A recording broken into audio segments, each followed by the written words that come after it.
Bismillahirrahmanirrahim. Assalamualaikum warahmatullahi wabarakatuh.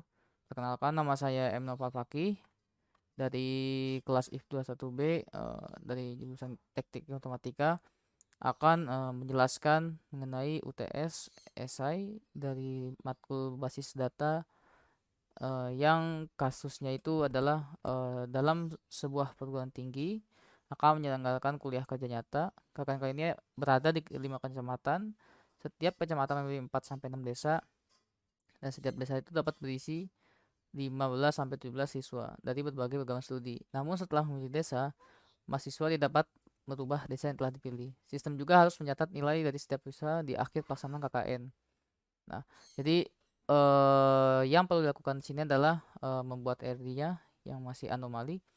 Yang kedua itu RD yang sudah dinormalisasi.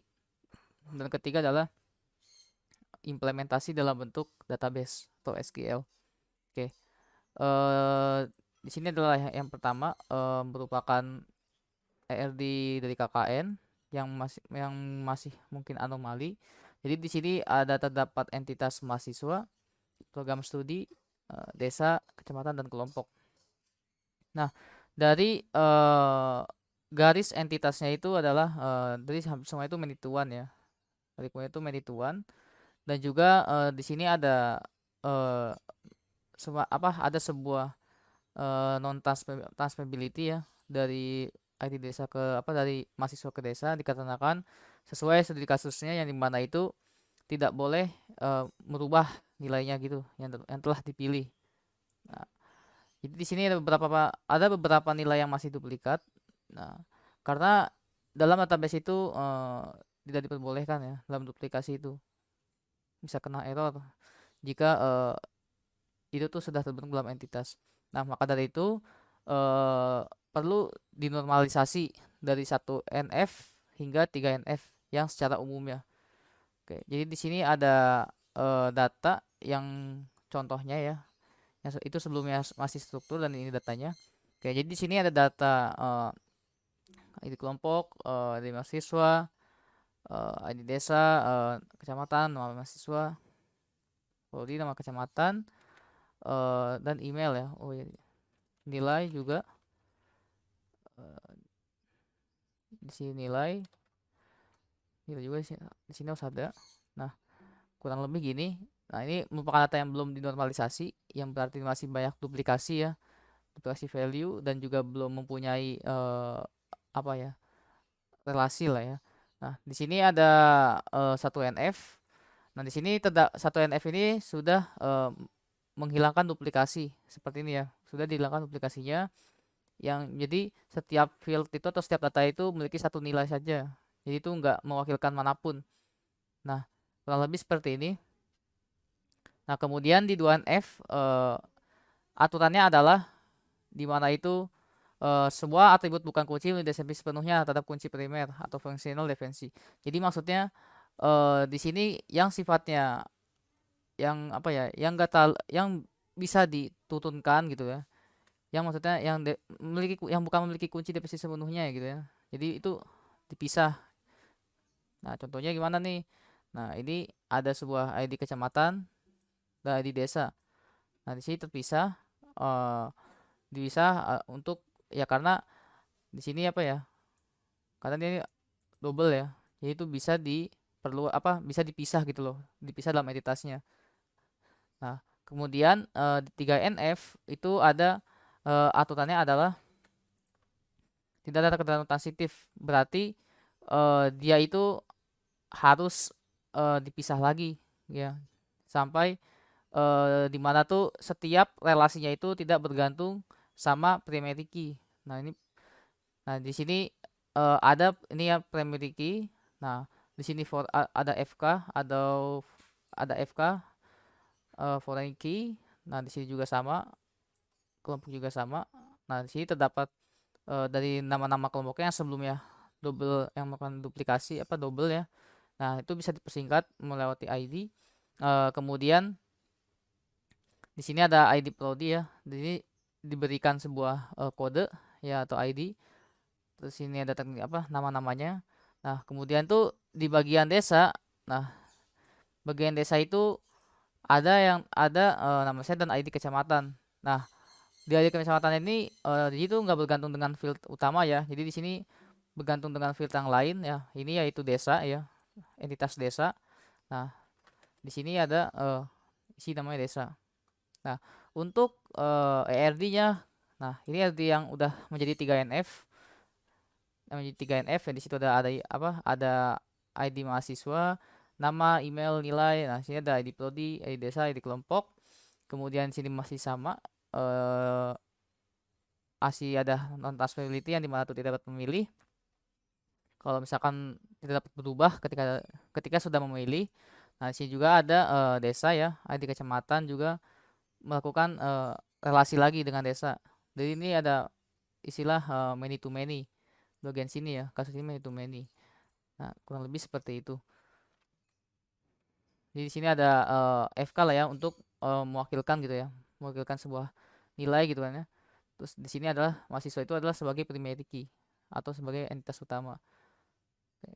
Nah, itulah kurang lebih untuk normalisasi dalam database kasus KKN ini. Ya, kita lanjut ke implementasi SQL.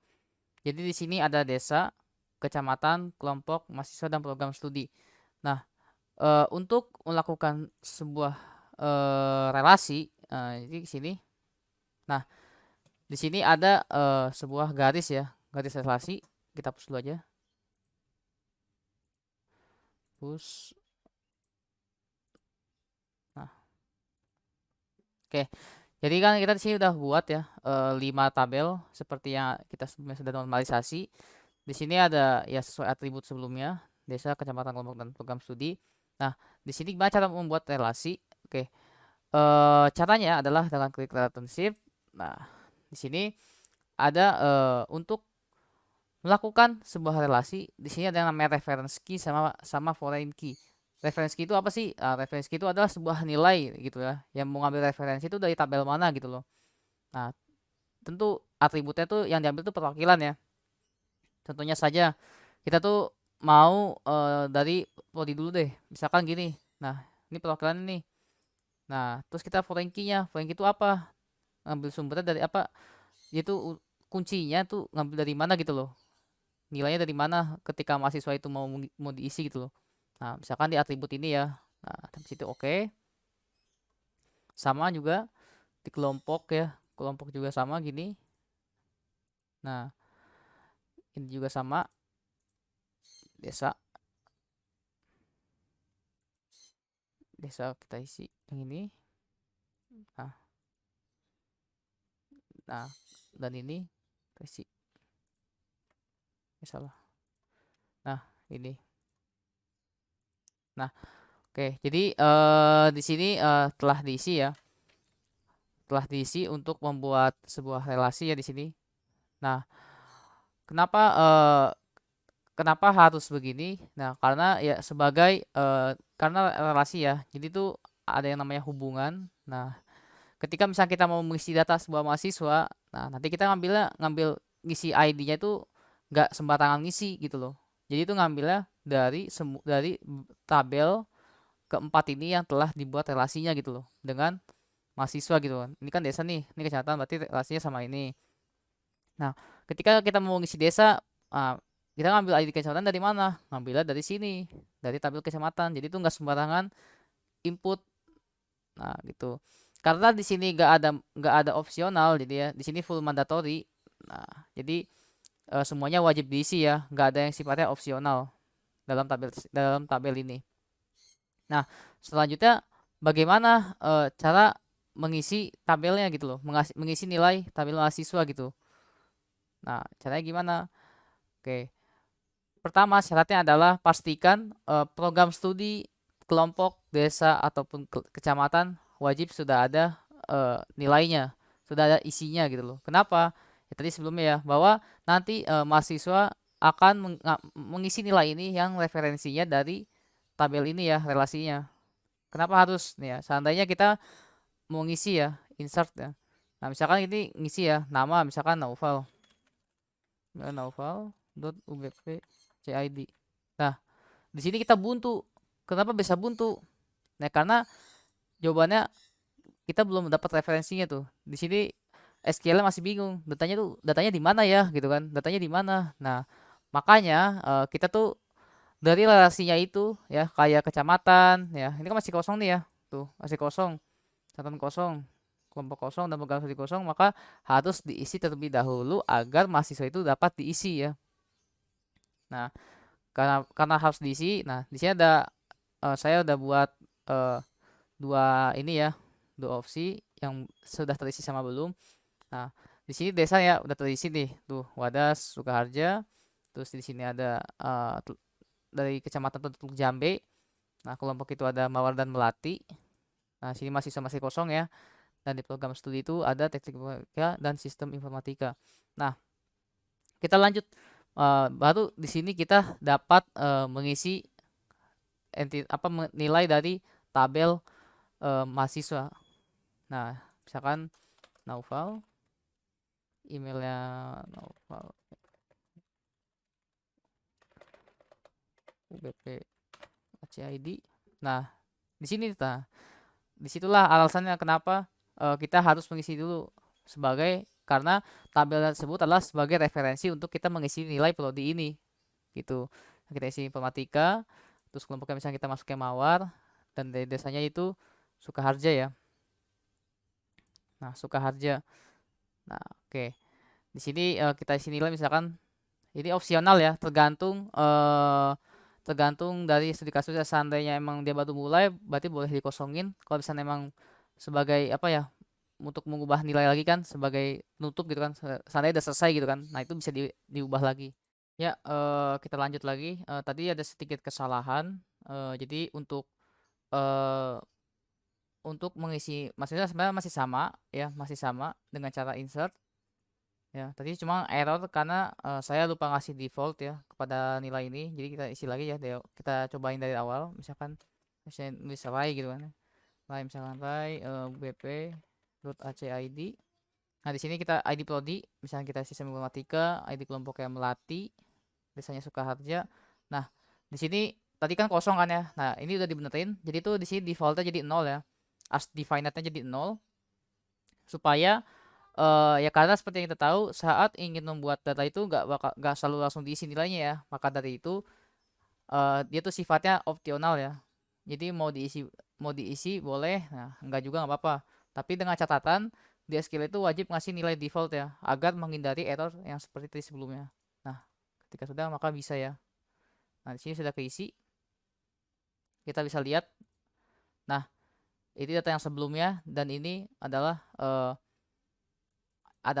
ini ya, yang tadi yang kita baru tulis. Nah, ketika sudah membuat ini, ya ini berarti udah selesai nih. Nah, kenapa sih tadi syaratnya harus ada nilai apa, ada referensinya dulu gitu loh. Yang setiap tabel itu yang bakal dijadikan referensi itu harus ada nilainya dulu. Ya ini tujuannya ya. Nah, kita bisa lihat nanti. Bisa kita klik. Nah, nanti dia arahnya ke teknik informatika. Bisa kita klik ini ID desa. Nanti kita diarahinnya ke Sukaharja. Nah, jadi untuk karena ini sifatnya relasi ya gitu ya. Relasi gitu kan ya. Jadi wajib sifatnya setiap data yang mau, karena yang sebagai referensi wajib ada nilainya. Ya sama halnya dengan itu ya, karena ini sifatnya hubungan gitu ya, hubungan. Jadi kalau misalnya kita membuat hubungan gitu tapi orangnya nggak ada, itu nggak bisa disebut hubungan. Makanya hubungan itu syaratnya itu ada nilai dan ada nilai gitu loh. Kalau misalkan targetnya kita itu nilai yang nggak ada, ya kita nggak bisa buat relasi gitu ya. Sama halnya dengan pertemanan gitu ya. Oke, jadi itu saja untuk basis data ini. Semoga dapat dipahami. Terima kasih. Wassalamualaikum warahmatullahi wabarakatuh.